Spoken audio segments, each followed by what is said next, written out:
Perkenalkan, kami berasal dari Universitas Islam Negeri Sultan Syarif Qasim Riau, Fakultas Tarbiyah dan Keguruan dan jurusan Pendidikan Islam Anak Usia Dini.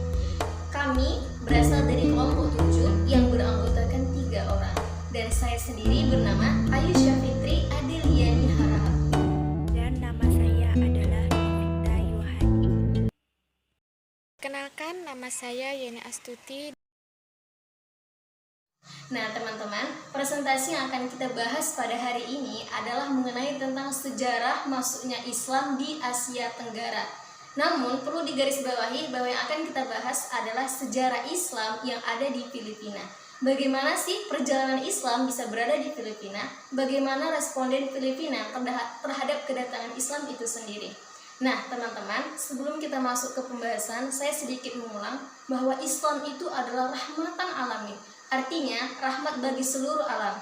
Islam tidak pernah memandang suku, tidak pernah memandang budaya, tidak pernah memandang bahasa. Bahkan, Islam juga tidak pernah memandang bangsa itu sendiri. Nah, lalu bagaimana Islam bisa diterima di Filipina? Dan bagaimana Filipina bisa menerima Islam? Nah, sebelum itu teman-teman, sedikit gambaran mungkin ada di lirik Opik. Nah, mungkin teman-teman juga sudah pernah mendengar bahwa di situ tertulis bahwa Islam itu adalah kebaikan.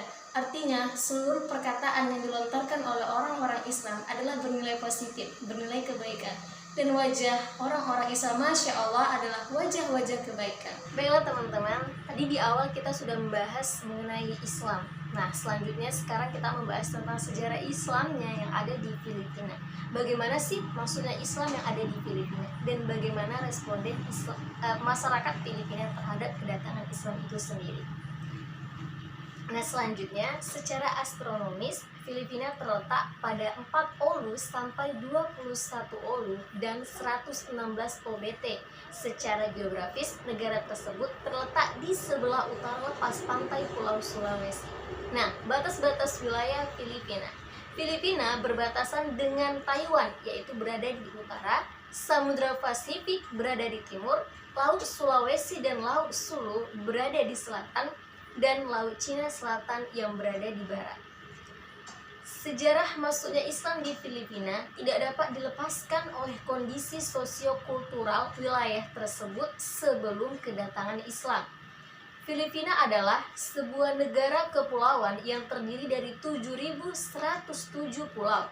Penduduknya berjumlah 47 jiwa dan menggunakan bahasa 87 yang berbeda dan mencerminkan banyaknya suku dan komunitas etnis.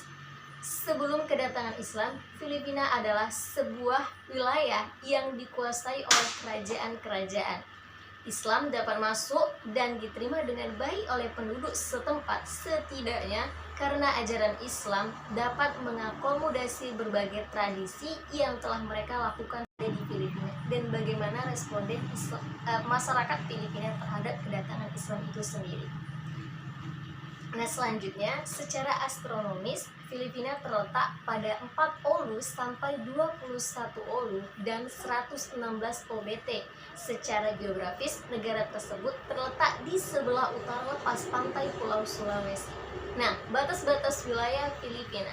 Filipina berbatasan dengan Taiwan, yaitu berada di utara, Samudra Pasifik berada di timur, Laut Sulawesi dan Laut Sulu berada di selatan, dan Laut Cina Selatan yang berada di barat. Sejarah masuknya Islam di Filipina tidak dapat dilepaskan oleh kondisi sosiokultural wilayah tersebut sebelum kedatangan Islam. Filipina adalah sebuah negara kepulauan yang terdiri dari 7.107 pulau. Penduduknya berjumlah 47 jiwa dan menggunakan bahasa 87 yang berbeda dan mencerminkan banyaknya suku dan komunitas etnis. Sebelum kedatangan Islam, Filipina adalah sebuah wilayah yang dikuasai oleh kerajaan-kerajaan. Islam dapat masuk dan diterima dengan baik oleh penduduk setempat, setidaknya karena ajaran Islam dapat mengakomodasi berbagai tradisi yang telah mereka lakukan selama ini, yakni di Filipina. Selanjutnya teman-teman bisa melihat ada peta. Nah, di sini Islam di Filipina. Kita lihat secara geografis, Filipina berada di Asia Tenggara, terdiri dari 7.000 gugusan pulau dan masih bagian dari arsipelago Melayu yang berdekatan dengan Indonesia dan Malaysia. Islam di Filipina merupakan salah satu kelompok minoritas di antara negara-negara yang lain. Kita lihat dari statistik demografi pada tahun 1977 bahwa masyarakat Filipina berjumlah 44.300.000 jiwa, sedangkan jumlah masyarakat Muslim hanya sekitar 2.348.000 jiwa. Nah, Islam merupakan agama monoteisme tertua yang tercatat di Filipina. Islam mencapai Filipina antara 14 dan abad ke-12 dengan kedatangan pedagang Muslim dari Teluk Persia dan Pantai Malabar di India Selatan, dan para pengikutnya dari beberapa kesultanan dan kerajaan dalam Kepulauan Melayu itu sendiri. Baiklah teman-teman, itulah pembahasan yang saya bawa. Selanjutnya pembahasannya akan disambung oleh teman-teman saya. Moro adalah sebutan dari warisan Spanyol, Filipina Islam, dan kelompok suku-suku lainnya. Orang Moro berusaha untuk mendirikan sebuah wilayah, yaitu wilayah Mindanao dengan Kisayas. Istilah bahasa Moro terkombinasi dari bahasa Melayu kuno dengan bahasa Spanyol. Kata Moro diwarisi oleh Al-Andalus Spanyol. Adapun peristiwa yang cukup signifikan terjadi seperti pemberontakan Moro yang terjadi selama Perang Filipina dengan Amerika pada tahun 1899. Persengkatan dan pemberontakan ini berlangsung selama zaman prakolonial sampai pada zaman sekarang. Pada tahun 1380, Karim Al-Makdum adalah seorang mubalik Islam pertama dari Arab yang datang ke Filipina di bagian Sulu dan Jolo. Makdum datang ke negara tersebut untuk menyebarkan Islam. Dan pada tahun 1390, Putra Minangkabau, Raja Baginda dan pengikutnya menyebarkan Islam di pulau-pulau. Syekh Karim Al-Makdum adalah masjid pertama yang didirikan di Filipina di bagian di Sinubul, Manado pada abad ke-14. Kemudian, mubalik Arab berpergian ke Indonesia dan ke Malaysia untuk menguatkan Islam di Filipina. Adapun wilayah-wilayah Islam yang didirikan di Filipina yaitu Kesultanan Maguindanao, Kesultanan Sulu, dan bagian lain dari Filipina Selatan. Ada 4 kerajaan besar Islam Sunni yang bermazhab Syafi'i. Yang pertama, Kesultanan Sulu pada tahun 1457. Yang beribu kota di Jolo di dalam Sultan Syarif Hasim Abu Bakar pada tahun 1457,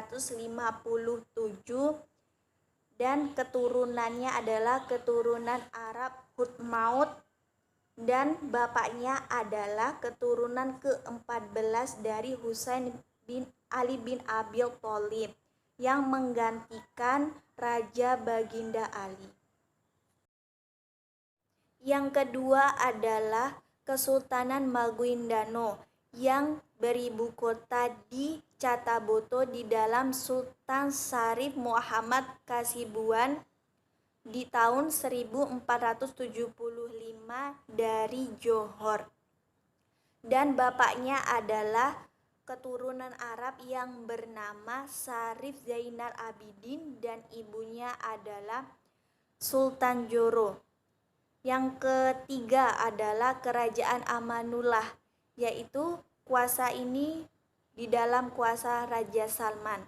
Yang keempat adalah Kesultanan Mactan Datu Nula-Nula. Orang Filipina menganggap Nula-Nula ini yaitu sebagai pahlawan dan simbol untuk melawan kolonial Eropa. Mayoritas penduduk Filipina adalah beragama Katolik. Meskipun begitu, di sana terdapat 3.000 masjid, terutama di bagian selatan Filipina. Tiap tahunnya, jumlah pertumbuhan penduduk meningkat 1,92%. Dengan luas 376 km yang terdiri dari 7.107 pulau. Penduduknya terdiri dari beberapa suku, yakni suku Filipino 80%, suku Tionghoa 10%, suku Indo-Arya 5%, suku Eropa dan Amerika 2%, suku Arab 1%, dan untuk suku yang lain 2%. Kota Jolo dan Marawi dapat dianggap sebagai pusat keagamaan bagi komunitas Muslim. Ada 3 alasan yang menjadi penyebab mengapa bangsa Moro sulit untuk berintegrasi dengan Republik Filipina. Adapun yang pertama ialah bangsa Moro sulit untuk menghargai undang-undang nasional, khususnya yang berkaitan dengan pribadi dan keluarga. Karena undang-undang nasional dibuat oleh Barat dan juga Katolik, seperti larangan terhadap perceraian dan juga poligami. Sedangkan di dalam hukum Islam, kedua hal tersebut merupakan diperbolehkan. Adapun yang kedua ialah sistem sekolah yang menetapkan kurikulum yang sama yang diberlakukan untuk seluruh siswa di Filipina. Hal tersebutlah yang membuat bangsa Moro malas untuk belajar dan sekolah di tempat yang didirikan oleh pemerintah. Karena bangsa Moro menghendaki adanya perbedaan khusus yang membedakan bangsa Moro dengan yang lainnya. Karena menurut mereka adanya perbedaan baik itu agama maupun kultur. Adapun yang ketiga ialah bangsa Moro masih trauma dan menaruh kebencian yang mendalam terhadap program perpindahan penduduk yang dilakukan oleh pemerintah Republik Filipina ke wilayah mereka di Mindanao. Dikarenakan oleh program tersebutlah yang membuat mereka berpindah posisi yang mulanya mayoritas ke minoritas, baik itu di semua bidang kehidupan.